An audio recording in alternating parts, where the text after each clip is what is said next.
شیطان ہے، لیکن شیطان کا کام یہ نہیں ہے کہ انسان کے اوپر سوار ہو جائے، اس کو جسمانی طور پر اذیت پہنچائے۔ شیطان کا یہ کام نہیں ہے۔ شیطان کا کام ہے دل میں برائی کو اکسانا، انسان کو برائی کی طرف لے جانا، یہ شیطان کا کام ہے۔ السلام علیکم ورحمۃ اللہ وبرکاتہ۔ ہمارے مسلم معاشرے میں بھوت، پریت، شیطان اور اس طرح کی بہت سارے عقیدے مسلمانوں کے اندر پائے جاتے ہیں۔ اس کے بارے میں بہت ساری غلط فہمیاں موجود ہیں۔ آخر یہ ہے کیا چیز؟ کیا واقعی انسان کو بھوت، پریت، شیطان پکڑ لیتا ہے؟ کیا اس کے اثرات ہوتے ہیں؟ اس کے بارے میں تھوڑی جانکاری حاصل کرنا ہمارے لیے ضروری ہے۔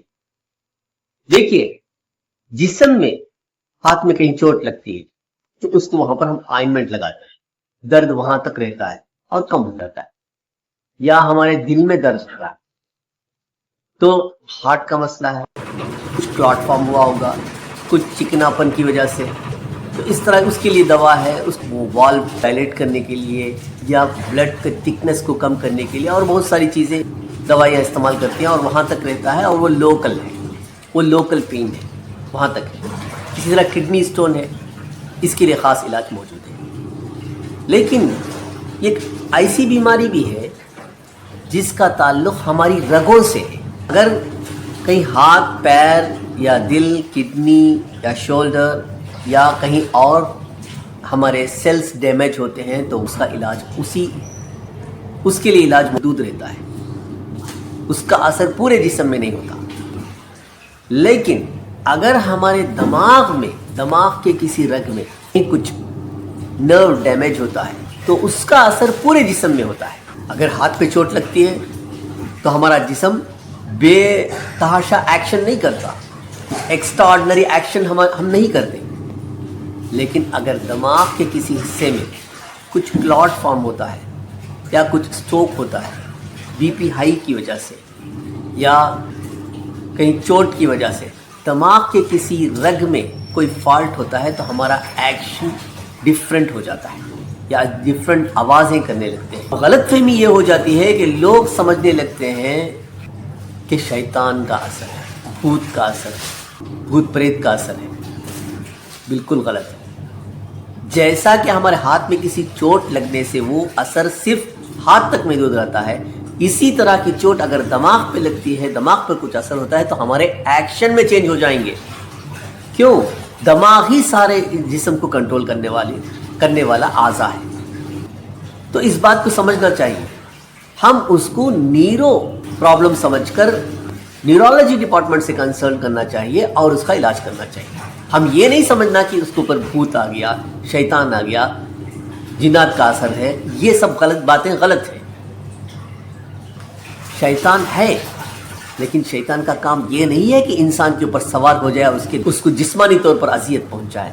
شیطان کا یہ کام نہیں ہے۔ شیطان کا کام ہے دل میں برائی کو اکسانا، انسان کو برائی کی طرف لے جانا، یہ شیطان کا کام ہے۔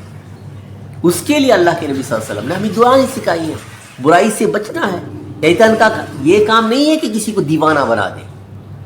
اگر کسی کو دیوانہ بنا دیتا ہے تو شیطان کو جو نقصان ہے، تو دیوانے کو تو نماز بھی معاف ہے، روزے بھی معاف ہیں، ان احکام کے بارے میں اس کو کہیں سوال ہی نہیں ہوگا، وہ تو فری میں جنت میں چلے جائے گا۔ تو شیطان کو نقصان ہے، لہذا کسی کو دیوانہ بنانا شیطان کا کام نہیں ہے۔ شیطان کا کام ہے برائی کی طرف لے جانا انسان کو۔ یہاں شیطان کا بگاڑ پیدا ہوتا ہے، ایسے مسلمانوں کو عقیدے میں بگاڑ لے آتا ہے اور شرک اور بدعتوں کی طرف لے جاتا ہے، اور یہ لوگ شیطانی اثر، بھوت، پریت، جنات کا اثر سمجھ کر علاج معالجے میں لگ جاتے ہیں، عاملوں کے پاس چلے جاتے ہیں اور وہاں پر وہ شرکیہ اعمال، بدعتی اعمال شروع کر دیتے ہیں، اور اب شیطان خوش ہوتا ہے۔ سمجھ رہے بات کو؟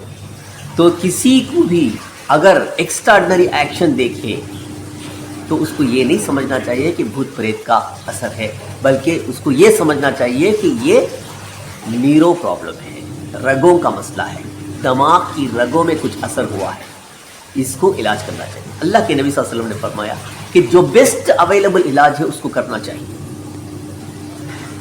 دعائیں تو ہر وقت ہوگی، چاہے آپ بخار کے لیے ایک چھوٹا کالپول ٹیبلٹ بھی لے لیں تو پھر بھی دعا کرنا ہی ہے، ہر وقت دعا کرنا چاہیے، لیکن ہم یہ سمجھ لینا کہ یہ خاص اس اثر کی وجہ سے ہے اور اب عاملوں کی ضرورت ہے، یہ بات غلط ہے۔ دعائیں تو ہر وقت کرنا چاہیے، قدم قدم پر دعائیں کرنا چاہیے، علاج کے ساتھ ساتھ دعائیں، یہی اسلامی طریقہ ہے۔ اسلام کسی غلط عقیدے کو پروموٹ نہیں کرتا، ہر قسم سے شرک اور بدعتوں سے اور عاملوں کے چنگل سے اپنے آپ کو بچائیں۔ یہ تعویذ، گنڈے اور بدعقیدگیاں ہرگز پیدا نہ کریں۔ السلام علیکم ورحمۃ اللہ وبرکاتہ۔